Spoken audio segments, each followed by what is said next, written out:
All right, it is 6 o'clock, and I will call this meeting to order.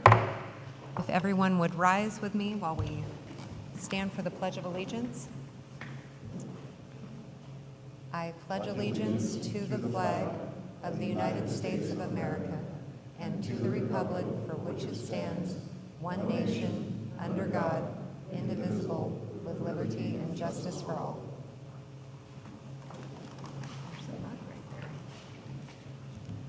All right, thank you all for joining us for our meeting tonight. Board members, have you had a chance to take a look at the agenda? At this time, I haven't been told that there are any changes or corrections. I would move to adopt the agenda. I'll second it. It's been moved and seconded to adopt the agenda. All those in favor say aye. Aye. Aye. All those opposed say no. Hearing none, the agenda has passed. And now we will go to Superintendent Jesse for the report. Thanks, Board President Davidson. Good evening, other board directors, staff, and community members. Since our last meeting, we had an event actually just right outside here for our EL families, our English learner families, and there were about 150 members of our community where English is not the primary language spoken in the household. It was a very well-attended event, obviously. That number is very high for us historically. And it was just a really great opportunity to get in front of them, to present them on around the strategic plan, some specifics actually around safe and welcoming environment, and also our literacy program. Those are in particular some things that tend to be a lot of families with younger students. Talked about college and career readiness too, and about the track. We talked a little bit about some things in readiness for school. Board Director Wiehlander was also there. He was in attendance, so thank you very much. And a number of staff members. So it was just really well attended. They were able to go around and pass the mic and ask questions. There was about a handful of questions, maybe a little bit more, mostly centered around literacy actually, and books and doing that. There was a little bit around safety, obviously, with Uvalde, and so there was a couple questions regarding that, and just some regular navigation questions. So it was really nice, and you can definitely see that they're excited about sending their students to school in this school year starting. So that was really warm and welcoming to my heart, just to see families and our students ready to go and able to interact really closely with them was also really nice. So that made it special. Boy, speaking of other events, we've also, 2 weeks ago, we had our administrative retreat, which is for a couple days. It was really nice. All the district leaders and then our teacher leaders came the second day. It was a really nice event to go and develop specifically, it's a walkthrough process the whole day. Again, I saw Director Wiehlander there. Might have had the same schedule that week, I don't know. It was really nice because it's like a whole day process to work through each of the schools' school improvement plans and how they directly align to our strategic plan. So everything's very lock and step. Here's our goals. Here's the goals for you. And then was the strategies, the systems work that you have to do, and some of the next steps planning for them and their teams. So that was really nice on both sections of their school improvement plans. Really good feedback, a lot of really good energy in the room. And then this last week we were over at OMS and OBJH for what is our new event called the Summer Summit, and that's where all of our certificated staff are invited for professional development. No surprise, directly aligned to our strategic plan. I will beat that drum for 5 years, but it was very well attended by our educators, really powerful, a lot of positive feedback. Many educators, including I got multiple texts today from some of our school leaders that many staff, came back to their schools this week and were saying that was some of the best professional development they've ever had. Even for those, perhaps some of those educators have been around and sometimes can be a little bit of a critic. I would probably include myself sometimes.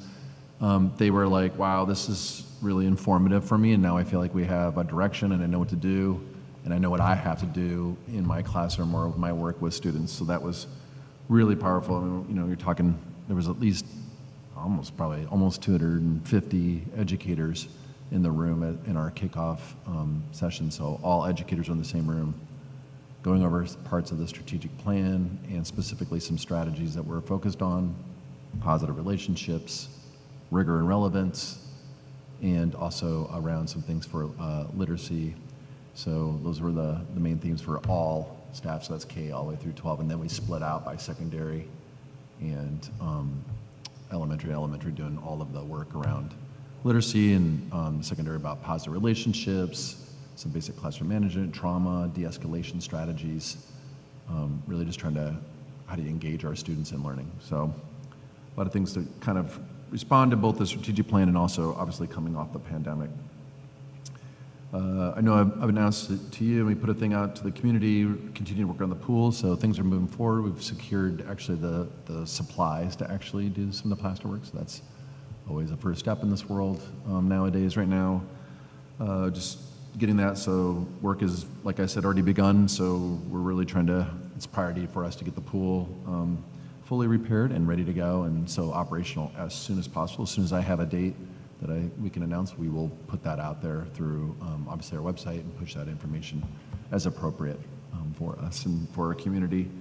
And then just around the budget, I think the one thing that's out there that I think the community should know, it's kind of a little bit of hot things like, what happened to the federal dollars that are used to support actually the learning loss of students? And so as we presented, there are a number of dollars that came, and they are one-time dollars, and one-time dollars always have some strings attached to them and also some cliffs. Because if you fund something, then eventually there's no more funding to support that, especially this kind of amount of money that the district received. So there's a thing out there right now where districts across the United States are signing on to say, hey, could we get another extension of using those dollars, because it's been hard actually to spend some of the dollars because you have to hire people. And we have had a hard time hiring people and qualified people to align to literally our work and strategic plan. There are not counselors and social workers underneath every tree. And so we need those, right? That's part of our plan. That's what the kids need, but they don't exist. So if they don't exist, there's nowhere for those monies to really go. And most certainly are very mindful of our taxpayer dollars. And so we want to be really thoughtful. Again, hundreds and hundreds of districts are out there. You know, I've lent my name to, hey, it would be great to have an extension for us in this area. I mean, just even another year extension, even on a percentage of the dollars, would be helpful for us to just maintain things. It's not in danger of us and whatever. It's just, if you can do it, if they will do it, then that'd be something that would be helpful for us, just given the conditions that everybody else and every other employer practically is facing of trying to find highly qualified people to fit the specific needs and specific to our mission and vision here in the Shelton School District. So I just wanted to put that out there. Super excited for school to start. Orientations, many schools are starting tomorrow. Other ones are on Thursday. So people are ready, geared up. Kids are ready, they're excited, staff are excited. First ever, again, orientation kind of to this, most certainly to this level. So if I told you it was connected to the strategic plan, no one's gonna be surprised at this point, but it is. And so really looking forward to that. We really wanna help our students understand how to navigate their schools, make some connections, obviously positive ones with both the adults and the students, and just about how to, know what their behavioral expectations are as well. So that is a long report, but I just wanted to give you a little update because, as you can tell, I'm really super excited about this school year, and so are our staff. So looking forward to sharing more at future board meetings. Thank you. Yeah, thank you. It's right around the corner, the first day of school. I'm definitely feeling that right now. So thank you for the report and all the positive feedback on professional development. So at this time, we've got community comments, and Allison grabbed our sheet, and it doesn't look like we have any for here that are in person, unless there's somebody who would like to sign up for a public comment at this time. And let me check, we do not have anybody who has called in. All right. Ross. Oh, did you want to make a public comment? Okay, I can write down your name if you'd like to come and introduce yourself at the podium. And give us your address if you could. My name's Ross Gallagher. I live at 240 South 7th Street in Shelton. And what I want to comment about, I'm the current president of the Shelton Kiwanis Club. And what I'm speaking about here is senior breakfast. Our club is serving pancakes and sausages, and I encourage you to come and attend. Next Wednesday, the wheel will be spinning pancakes, and hopefully we get quite a few people served on this. So that's all. All right. Thank you. Ross, was that Wednesday the 31st? Wednesday, August 31st? Yeah. Okay, so it is the morning of the first day of school. 6:30 a.m. All right. At Neyland Park, I believe, is the location that it's been for the last few years when they've been able to have it. All right. So then at this time, we do need to open up our public hearing on the proposed 2022-2023 school district budget. And we had that presented at the last school board meeting. If there are any public comments or questions at this time from the public, you are welcome to ask those. And if we do not have any questions on the budget, Sandy, did you have any comments or questions?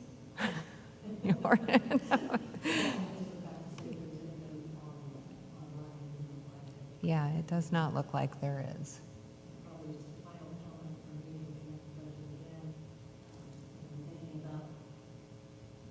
Sorry about that.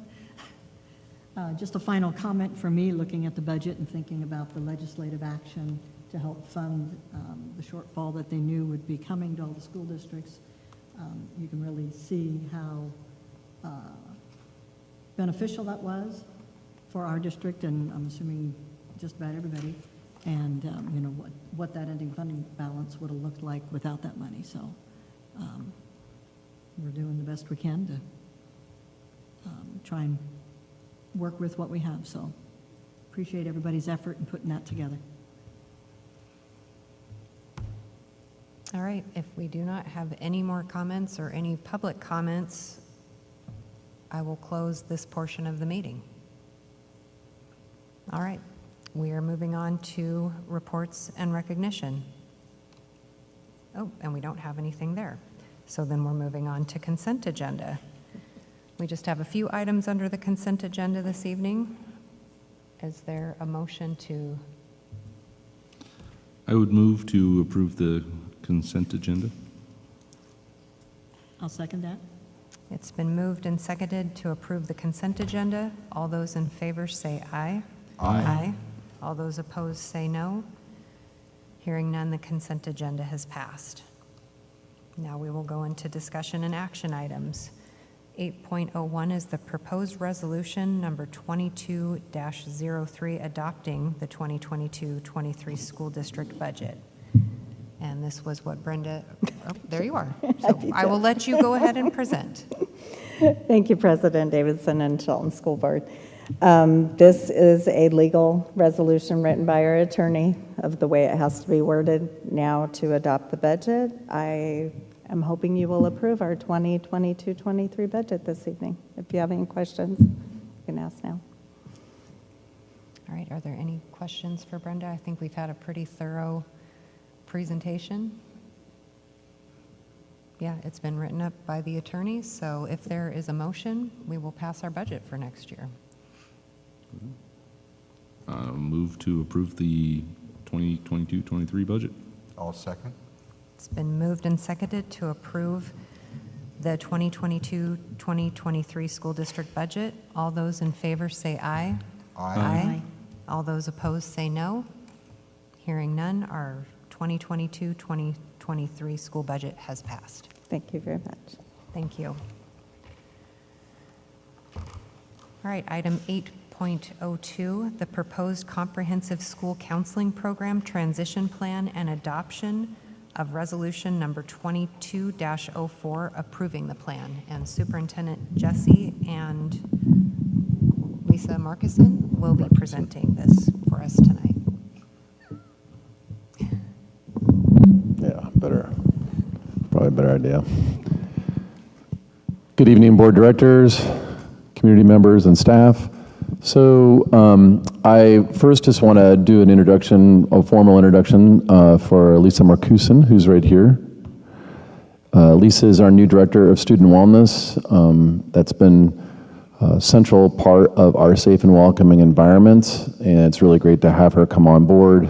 She'll be able to really help us a lot around building out exactly what we'll be presenting here today, along with our positive behavioral intervention support that the district has actually been doing for a number of years, and recentering ourselves around that work.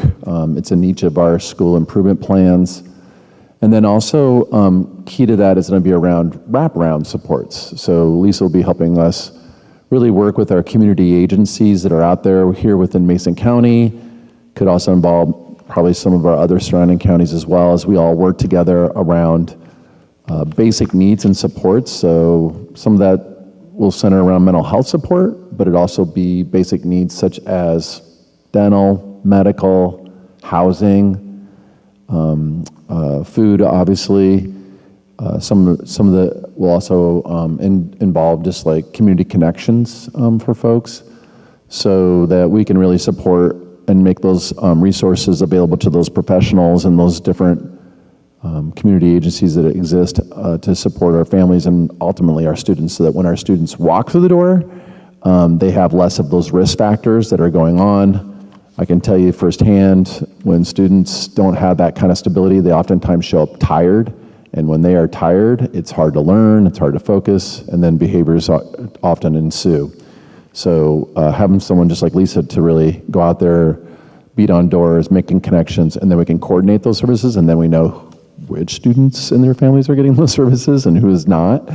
That will do a better job. And I was just actually talking to Sound Learning this morning, and they were super excited about that work and wanting to partner with us. So already taking off on that. So for this evening, just presenting specifically around the comprehensive school counseling program transition plan. This particular item is coming to you as far as a resolution, and I hope to introduce and get it approved today. This resolution was actually drafted from OSPI themselves as part of this work, and that stems from Bill 5030 requires districts to develop truly this comprehensive school counseling program for every district in the state in schools to really address really the things like social emotional learning, how is that being developed and delivered, academic progress and counseling that comes with that. So counselors really work with students about setting goals for their academic needs, helping them navigate some of the decision making, serving as advocates for students sometimes in meetings to champion their causes. And also just make those connections like I was just mentioning before around wraparound services. So what are the things going on, connecting, helping work with our greater district team around securing some of those things as we support them. And then the other thing that I would note right here is some is just about time and effort. Where are you putting your time and effort as a counselor? And so really thinking here is the 80-20, so that we know that 80% of the time is really directed on this ASCA model. So where there are responsibilities, there's actually a lot of documents on the ASCA website that supports this. OSPI has it on their website as well, of what are the suggested roles and responsibilities for school counselors. And so as a district and as a state, we are following the ASCA model. But that other 20% is also just around other responsibilities within a school that you have to get set. So having this plan is really helps make it more concrete about what are counselors doing in coordination with all of, obviously, the other educators that are going on at each of our school sites. And every district has to do this, so just FYI. So what is the plan really? Just in short, just wanted to really detail for this. We have a written plan that I have in the board packet, so anybody out there can take a look at it. It is, again, I'd like to emphasize the word transition plan. Last year was not a typical school year, so there's going to be some things that we'll find out and learn together as we implement this plan. So how does this coordinate with our strategic plan itself? So we're going to be lifting off on a number of initiatives. How does the plan that we have specific to our school counselors align to that or not? And where do we want to make some adjustments? And then just working as a team around roles and responsibilities around social emotional learning. We here in this district believe that everybody's responsible for that, not just the school counselors, but the school counselors offer a unique perspective and expertise in this area, and working with our educators so that they can help prepare in every classroom so that teachers and other educators can help support our students' social emotional learning, coordination of how structures and routines look like in schools that obviously serve the health and safety of our students, and then again, as I mentioned earlier, around academic goals. And then that means after this next year, we'll be landing some things for us, making some changes. And then for the 23-24 school year, we'll have an implemented plan. We'll have policy and procedure with that as we adopt that over the course of this year. Again, as we find where do these things meet, not just in policy, but how does it look like in context here in the Shelton School District. Again, coordination of our activities around the strategic plan, and then ultimately, some of the work we do in wraparound services so that we can really build that out and that counselors are really well resourced and informed about what exists and how central office can do a better job supporting them with those relationships, and as we do some case management or care coordination around wraparound supports. So that's the plan. So just in general, for you and everybody else, I just want to quickly highlight, like, all right, so why if you keep saying these things are aligned to strategic plan, let's talk about a few concrete examples. So we say high quality literacy, and you're like, well, how does that relate to a counselor? And I'm like, well, actually quite a lot. Classroom connections, really think about the connections that we have going in our classrooms, students making connections. Counselors are really uniquely helpful in that, including structured routines. How can you build friendships? How do you do groups? How do kids interact? What are they working on their social skills, greetings, prompts, things that can help create the engagement and the learning inside of our classrooms for all of our students. And then celebrations. Again, counselors are uniquely involved in a lot of celebrations. They're helping to set goals, and they're working with especially some of our students who need more intensive supports. Counselors are going to be really great to help champion those efforts. And then academic goal setting. Again, this is an area I actually know a lot about around goal setting. It's actually has a lot of formalities to it, and when it's done really well, students can really work on their whole selves and their academic goals being tied to that and feeling really good, not just because I did something, but actually I gained some skills that are transferable. College career readiness. This is a way that our counselors help students build relationships, make connections, what's going on. They're going to be right involved in these orientations that are going on this week. How are you managing the transition? Reading even students' nonverbal expressions, seeing how they're interacting with other students and knowing where to flag and try to get involved, what's going on. We have to remember not all of our students are externalizers, we have internalizers too, so helping them lead the way. And then it starts getting into a whole bunch of things like our pathway work, what about work experiences, being aware of those, making connections, working with teachers so that information can get out to our students and then their families as well. And then the last one is around engagement. Are our students engaged? Really helping with their expertise to understand what are some things we need to change around our services, our programmatic development, how we're structured to best serve and engage our students in learning, because if we're not doing that, then we're not to get very far in our goals and our strategic plan. Lastly, safe and welcoming environment. These are some of the things that I've already hit on, especially the first three are things that we just did in professional development with our secondary educators, and our elementary educators also got some of that work as well. And then really, I think it would be really important, because central to this plan is around the social emotional learning. It's from the ASCA model. is really, again, it can't just be the counselors that come in and teach the social emotional learning. They're the ones actually helping educators with some strategies to help teach those skills, manage those skills, reinforce those skills, and celebrate the skills that we're really targeting for our students. So I just want to emphasize for that. And then, even literacy, like there are some really good books that can help support and model social emotional learning for our students that are age appropriate. So lastly, next steps, we're going to be having some work teams. Lisa's going to be helping guide that work with our counselors and other educators as we figure out our roles and responsibilities and adjust our comprehensive school counseling program transition plan, and then preparing for even more concrete plan for the 23-24 school year. Every month, she'll also be leading, each of our schools have a PBIS team, and so she'll be working with those. Counselors get involved in that, but also other people that support social emotional learning, like school psychologists, for example, and again, general education classroom teachers and administrators, and then monitoring, adjusting based on our needs, what are not only the services, but the programs that we have out there.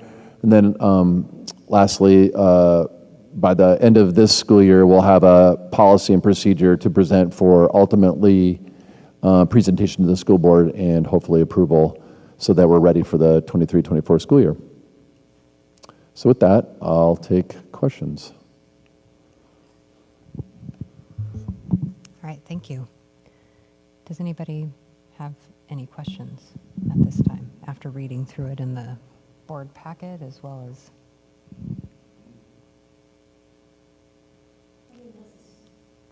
I didn't necessarily have questions about the plan. I think it's a very good start on, good place to build, and we've got a roadmap before us and it aligns with our strategic plans, those sort of things.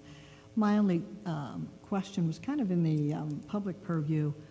The links within the document didn't work, weren't functional, and I know some of those are links to templates that need to be built, and I'm less concerned about those, but I struggled with the links for the standards as well, and I thought, we're out of respect for public participation, I'm guessing they couldn't access those standards either through those links.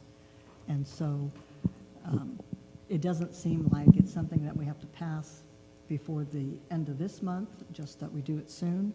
I would kind of see if the board would entertain the thought of maybe putting this on the next agenda and either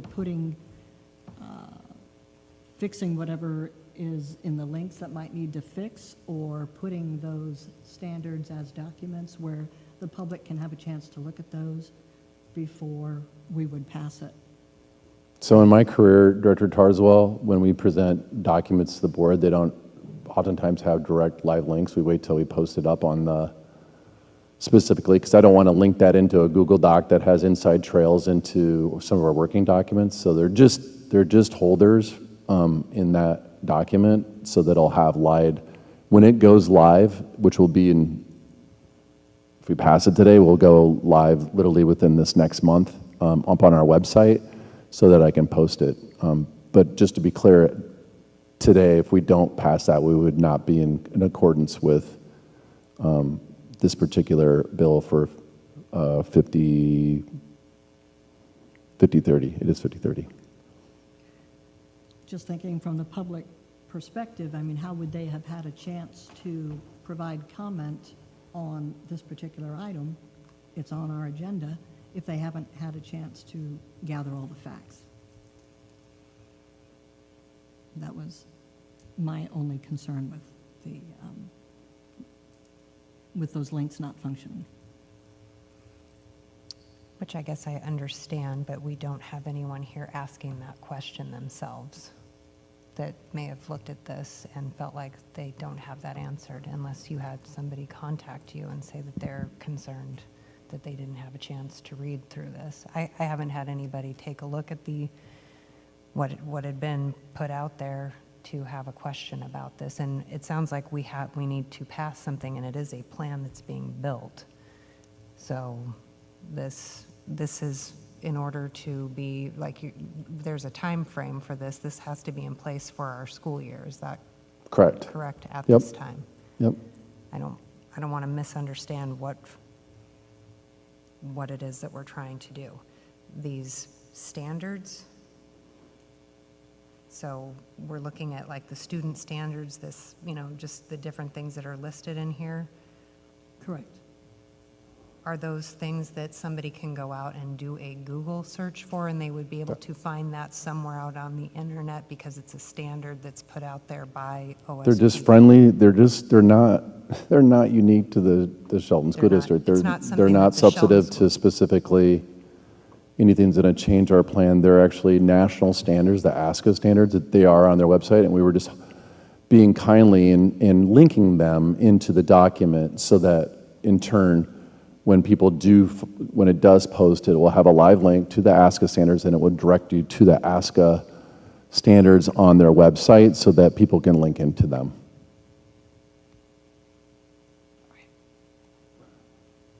But I was the one that penned it, so I didn't create the live links.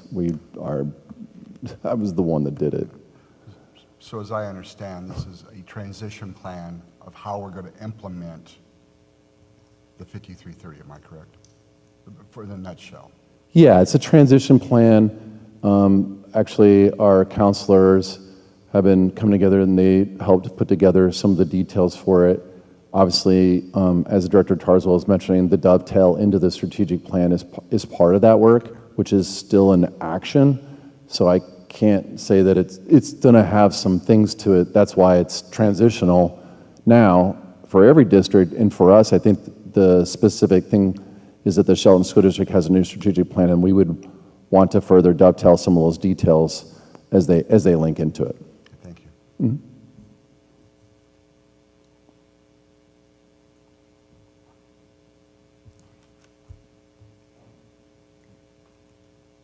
Okay, so it is recommended for approval. Are we going to have a motion for that, or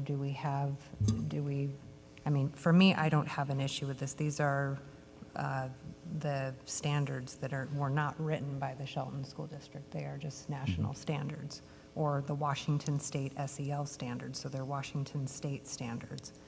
So I don't know if we're ready to approve this as needed, or if we're wanting to have more of a discussion on that. So I guess let me know if there's discussion or a motion. I would move to approve Resolution 2204. I'll second. All right, it's been moved and seconded to approve the proposed comprehensive school counseling program transition plan. All those in favor say aye. Aye. Aye. All those opposed say no. I'll say no, but nothing against the plan itself, just would like to protect the public's participation in that matter, so. All right, and the majority has approved, so the proposed comprehensive school counseling program has passed at this time. Thank you for the presentation.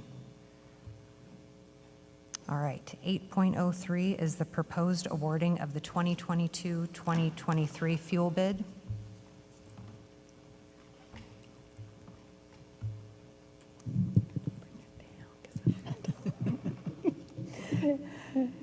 Thank you. We advertised the fuel bid. It was to be opened on July 25th, 2022, but I had two people in my office, including myself, that were sick that day, so we could not open. We did have the sealed bids on time, date stamped, the whole bit. They just sat there and waited. So we ended up opening the bids on August 9th, so I just wanted to be clear about that. We had two bidders, Petroleum Trader Corporation and PetroCard Incorporated, who is our current provider. And PetroCard won the award, so I would recommend that you award it to PetroCard again for the 2022-23 school year. Do you have any questions? Yes, I do. I knew you would, Mark. You know, and I understand racks and averages, but I'm trying to tell the difference here. So bidder one is bidding minus 0.01, and the other one was 0.14. So is that a discount from the rack price to us? Yes, And so, yeah. So I there- have today's rack prices if you're interested, and if we ordered a drop today, I called and got them, so, They change daily. rapidly. Yes. And so as I'm looking at this, do we use more gasoline or more diesel? Diesel. And so the discount on bidder 2 is, They actually would increase it, so bidder 2 would increase by .0309, and bidder 1 is .0923, so they're considerably higher than Okay. what bidder 2 is. thank you, because I have to do mine next year, so, thank you. All right, are there any other questions or, all right, is there a motion? I'll move that we accept the proposed awarding of the 2022 to 2023 fuel bid. I'll second. It's been moved and seconded to approve the proposed awarding of the 2022-23 fuel bid. All those in favor say aye. Aye. Aye. All those opposed say no. Hearing none, the proposed awarding has passed for Thank you. the 2022-23. Okay, we've got board member comments now. Is there anyone who would like to start, or would you like me to start down at the end? We've sort of been doing down at the end, so Yes. I'll just. If go you're ahead ready with to go that. first, you are welcome to start, Sandy. And I just got to say, it's hard to believe that school is starting a week from tomorrow and that so much is already in process. I'm not as deeply involved as, like Carrie, as a parent in the school district, and it's still hard for me to wrap my head around it, so we'll just be moving right along. Matt or Director Welander, would you like to make Sure, some sure. comments? First of all, the meeting with the EL community was played down a little bit. There were a lot of people there, far more questions than we were told, and far more than expected. It was a very good, productive meeting, a lot of great engagement. Fall sports are firing up, and I'm excited to see that. And I like the amount of time that we are mentioning the safe and welcoming environment, and go back even to, I'll paraphrase Walt Disney, but the best way to educate is to entertain and make people want to be here. And so I'm looking forward to this year and can't wait for it to start. All right, Director Best. Thank you. I too cannot wait for it to start. As you're transitioning in the last weeks of school from in a childcare environment, they're all excited and all energized and going 6 ways to everywhere. And so we're looking forward to them returning to a positive, safe environment. We'll turn them over to you here at the end of the month. It's been a really positive summer. In past summers, due to COVID, you just really did not know what was going to happen come the school year. We got the guidance out early from the CDC on the school years to reduce that angst and anxiety there. And I can just sense from the families that we interact with on a regular basis that they're excited. They're very positive about a school year of continuing on the success of last year. And so I just look forward to more success this year. Yeah. And I'm very excited about our strategic plan and how that is guiding things from, many of the different perspectives that we looked at tonight, whether that was the professional development or the counseling plan. I'm very excited to hear about the safe and welcoming environments too, and living in a neighborhood full of kids. I know there's a variety of feelings about starting school. There's some that are very excited, there's some that are very nervous and just wishing summer would last a little bit longer. So yeah, it's a mixed bag, and being a parent with 2 kids going into sports this week, and I have multiple orientations and multiple open houses and back to school shopping that is still sort of done, but not really, and I'm sure there's many parents that probably feel like that right now. But I'm really excited that the schools, it seems to me that we're doing something different this year than we've done in the past, and I know COVID was a major disruption, but it's nice to see these orientations where maybe there's a little bit more time for the kids to be there, just like the 9th graders are going for 2 days. I've got an 8th grade student that's going for an orientation that's just 8th grade for a few hours. COVID caused some disruption, so I don't know if they did that in the years prior to that, but it didn't seem to me that there was this much time kind of spent on helping them acclimate in some of these transitional times and really get a hands-on feel, have other students there helping tour them around so they can get comfortable with what the school grounds look like. And I'm very excited about all of those touch points. And just all the offerings for sports. I was very disappointed to hear about the issues with the pool. It's never something that we want to have happen after you pass a bond that really, makes this beautiful pool environment. So I'm glad to hear that the supplies are in, and I do hope that can be rectified and truly fixed sooner than later, because we had a beautiful facility that was being used for even invitational meets. So hopeful that we will get that back up and going, but very excited for all of the sports that have already kicked off, and hopeful that there's going to be lots of clubs that people will get a chance to take a look at. And I'm happy that we've got a school year that's starting, that COVID is not the focus. So that is really nice. Outside of that, we do not have an executive session this evening. There's no need for that. So at this time, if there is a motion to adjourn, I will take that. I'll move for adjournment. I'll second that. All right, it's been moved and seconded to adjourn this meeting. All those in favor say aye. Aye. Aye. All those opposed say no. Hearing none, this meeting's adjourned. Thank you all for coming tonight.